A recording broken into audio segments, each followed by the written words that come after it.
आता माझ्या सुनानं ड्रेस घातला म्हणून लोक तिला नावं ठेवायले गावातले. मग मी काय केलं असेल माहितीये का, लोकांचं ऐकून माझ्या सुनाला त्रास नाही केला मी, किंवा तू ड्रेस, लोक नावं ठेवायले तू ड्रेस घातला आणि तू साडीच घाल नाही म्हणली.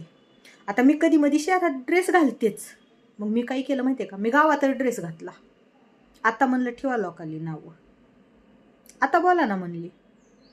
माझ्या सुनेनं ड्रेस घातलेला तुम्हाला एवढा खटकला, कारण ड्रेस तिला आम्ही आणून देणार, तिनं ड्रेस घातलेले आम्हाला आवडते, तर आमच्या घरच्या पंचायती लोकांनी किंवा भाऊभाऊकीनं किंवा पाहुणेरावळीने करायची गरज नाही, कारण सुनाला मी सांभाळणार आहे, सून आम्हाला सांभाळणार आहे.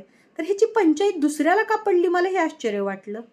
मग काय, लोकांचे तोंडच बंद झाली की, कारण लोकांनी विचार केला असेल, अरे आता सासूनं ड्रेस घातलं तर आपण सुनाला नावं ठेवून उपयोग नाही.